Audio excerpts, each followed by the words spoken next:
పట్టా పొంది కాలేజీల నుంచి బయటకు వస్తున్నారు. వీరిలో 10% మందికి మాత్రమే ఉద్యోగాలు లభిస్తున్నాయి.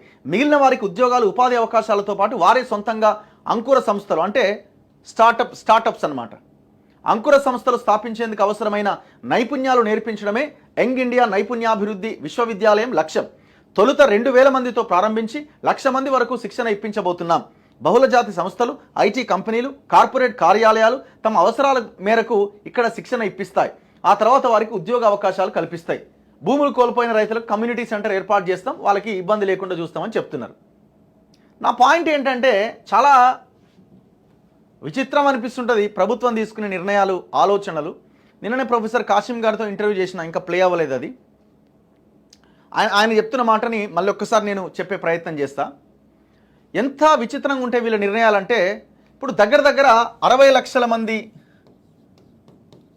లక్షల మంది డిగ్రీలు కంప్లీట్ చేసి, పీజీలు కంప్లీట్ చేసి, బీటెక్లు కంప్లీట్ చేసి, ఇంజనీరింగ్లు కంప్లీట్ చేసి, రకరకాలుగా చదువుని కంప్లీట్ చేసుకుని ఉద్యోగాల కోసం వెయిట్ చేస్తున్న వాళ్ళు ఉన్నారు.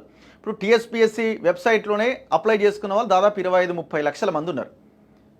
ఈ 60 లక్షల మందికి ఒక స్కిల్ యూనివర్సిటీ ఏర్పాటు అంటున్నారు.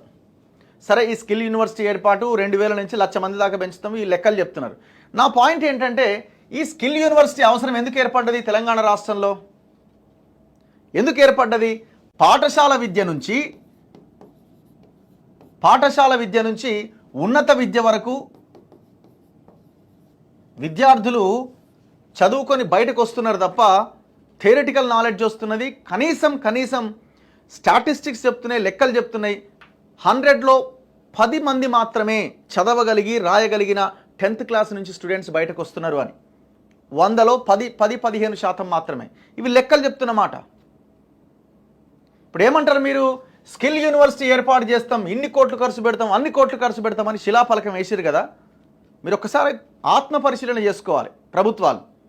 ఇక్కడ పాఠశాల విద్యను పూర్తిగా విచ్ఛిన్నం చేసి, ఉన్నత విద్యని పూర్తిగా విచ్ఛిన్నం చేసి స్కిల్ యూనివర్సిటీ ఎవరి కోసం పెడతారు అన్నది ఇక్కడ పాయింట్. ఇప్పుడు రేవంత్ రెడ్డి కానీ కాంగ్రెస్ గవర్నమెంట్కి చిత్తశుద్ధి ఉంటే మళ్ళీ పోయిన గవర్నమెంట్తో కంపేర్ చేయకండి. వాళ్ళు దొంగలు, వాళ్ళు సర్వనాశనం చేసిర్రు, అది అయిపోయింది. వాళ్ళకి కనీసం మాట్లాడే నైతిక అర్హత లేదు. మీరు ఒకవేళ నిరుద్యోగులకు ఉద్యోగాలు ఇవ్వాలన్న ఆలోచన, యువతకి నైపుణ్యం పెంపొందించాలన్న ఆలోచనే ఉంటే మీరు ఎట్లా తయారవుతారు? వాళ్ళు ఫస్ట్ పాఠశాల విద్య నుంచి ఉన్నత విద్య వరకు వాళ్ళు చదువుకునే ఆ పీరియడ్లో అద్భుతమైన విద్యను వాళ్ళకి అందించగలిగితే వాళ్ళు ఆటోమేటిక్గా స్కిల్ యూనివర్సిటీ అవసరం ఉండదు, వాళ్ళు డైరెక్ట్గా వాళ్ళు జాబులు కొట్టగలుగుతారు. 7% బడ్జెట్ కేటాయించి 2,91,000 బడ్జెట్, మన తెలంగాణ బడ్జెట్ 2,91,000 కోట్ల బడ్జెట్లో 7% బడ్జెట్ పెట్టి పాఠశాల విద్యను మొత్తం సర్వనాశనం చేసి, మాధ్యమిక విద్యని సర్వనాశనం చేసి, ఉన్నత విద్యను నాశనం చేసి మేము స్కిల్ యూనివర్సిటీ కడతామంటే ఎట్లా? ఇది ఏ లెక్కన తీసుకోవాలా? స్కూళ్ళకి టీచర్లు చక్కగా లేరు, కనీసం బిల్డింగ్లు లేవు, కనీస సౌకర్యాలు లేవు, డ్రాప్అవుట్స్ పెరిగిపోతున్నాయి. మొన్ననే ఒక స్టాటిస్టిక్స్ లెక్కలు వచ్చినాయి కదా. కేంద్రం ఇచ్చిన లెక్క ఏంటంటే దగ్గర 20-30% మంది పిల్లలు డ్రాప్అవుట్స్ అయిపోతున్నారు. అంటే 100 మందిలో 20-30 మంది మధ్యలోనే చదువు ఆపేస్తున్నారు, అసలు స్కూళ్ళకే పోవట్లేదు. ఇంత భయంకరమైన పరిస్థితి ఉంటే ఎవరి కోసం ఈ స్కిల్ డెవలప్మెంట్ సెంటర్ ఇదంతా? మీరు ఇక్కడ పాఠశాల విద్య దగ్గర నుంచి మొత్తం విద్య కోసం 30-40%, అట్లీస్ట్ ఒక 15-20% అన్న బడ్జెట్ కేటాయించి మేము స్కిల్ యూనివర్సిటీ స్టార్ట్ చేస్తున్నామంటే ఒక అర్థం ఉన్నది. అసలు పాఠశాల విద్య, ఉన్నత విద్య వరకు వాళ్ళకి సరైనటువంటి చదువు మనం కనుక వాళ్ళకి కల్పిస్తే, ప్రాక్టికల్ నాలెడ్జ్ మనకు ఆ ఎడ్యుకేషన్లోనే మనం కల్పించగలిగితే యూనివర్సిటీ అవసరమే లేదు, స్కిల్ యూనివర్సిటీ అవసరమే లేదు. మొన్న గవర్నర్ దగ్గరికి వెళ్ళిన రేవంత్ రెడ్డి ప్రైవేట్ యూనివర్సిటీల బిల్లును ఆమోదించుకొని వచ్చిండు. ఎక్కడుంది ఉన్నత విద్య? ఎక్కడుంది పరిశోధన? ప్రభుత్వ యూనివర్సిటీలకు ఏమో 500 కోట్లు ఇచ్చిరు. కేసీఆర్ 500 కోట్లు ఇచ్చి రూపాయలే. మీరు మళ్ళీ అదే 10 యూనివర్సిటీలకి 500 కోట్లు కేటాయించారు. దేనికైతే 500 కోట్లు?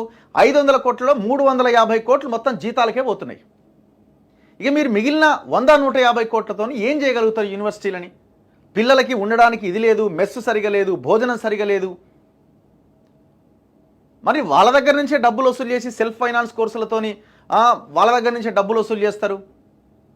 ఇంకోవైపున ప్రైవేట్ యూనివర్సిటీలు అంటారు. ఎక్కడ మీరు చేస్తున్న దానికి చెప్తున్న దానికి ఏమైనా పొంతన ఉన్నదా? ఎడ్యుకేషన్ మీద బడ్జెట్ కేటాయించకుండా మళ్ళీ ఇంకొక డ్రామా స్టార్ట్ చేసారు, విద్యా కమిషన్ అట. ఎట్లా విద్యా కమిషను?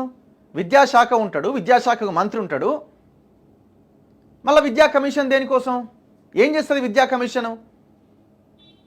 నవ్వుకుంటున్నారు. మేధావులైన వాళ్ళు తెలంగాణ కోసం కేసీఆర్ దిగిపోవడంలో కీలక పాత్ర పోషించిన వాళ్ళు బయటికి రావాలా, దీన్ని క్వశ్చన్ చేయాలా.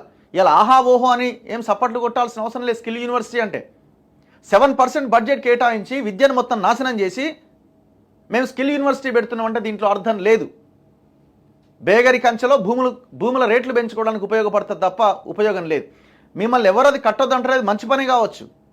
మరి ఏది పాఠశాల విద్యని నాశనం చేసిన తర్వాత, ఉన్నత విద్యను నాశనం చేసిన తర్వాత, ప్రభుత్వ యూనివర్సిటీలను నాశనం చేసిన తర్వాత 7% బడ్జెట్ కేటాయిస్తే మీరు చేస్తున్న దాంట్లో అర్థం ఏంటన్నది రేవంత్ రెడ్డి సమాధానం చెప్పాలి. ఎందుకు రేవంత్ రెడ్డి?